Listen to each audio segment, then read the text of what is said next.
মুফতি হান্নান 472 বাড়ি বলেছেন।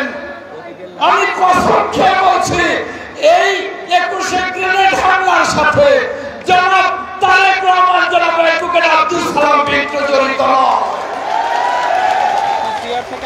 আর তাই তাকে নির্মম ভাবে ফাঁসি দেওয়া হয়েছে।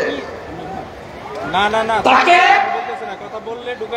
মামলা শেষ করবার আগেই মুফতি হান্নানকে ফাঁসি দেওয়া হয়েছে।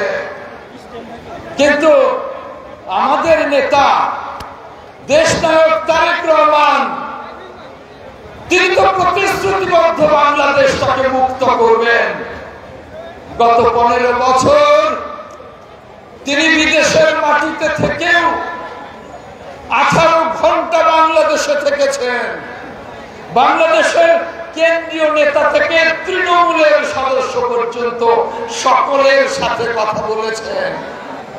এই 15 বছরে গুম, খুন, হত্যা, নির্যাতন উপেক্ষা করে দেশনায়ক তারেক রহমান, দেশনেত্রী বেগম খালেদা জিয়ার নেতৃত্বে আমরা রক্ত ঝরা আন্দোলন করেছি, রক্তের বন্যার উপর দিয়ে আমরা আন্দোলন করেছি, মাথা নত করি নাই।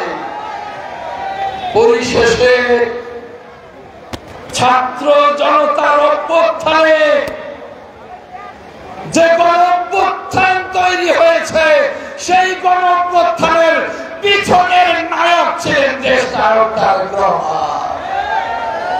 তাই আজ মুক্ত বাংলাদেশ, সেই মুক্ত বাংলাদেশে এই গোপালপুরে এসে বিএনপি ভাইস চেয়ারম্যান 17 বছরের কারাবন্দী নেতা অ্যাডভোকেট আব্দুল সালামের মুক্তি চাই।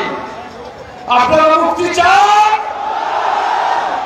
আমরা মুক্তি চাই। অ্যাডভোকেট আব্দুল সালাম পিন্টু মুক্তি পেয়ে আমাদের মাঝে ফিরে আসবেন, আর আমরা এক হয়ে দেশনায়ক তারেক রহমানের নেতৃত্বে এই বাংলাদেশটাকে গড়ে তুলব সমৃদ্ধ আগামীর বাংলাদেশ। আগামীর বাংলাদেশ তারেক রহমানের বাংলাদেশ।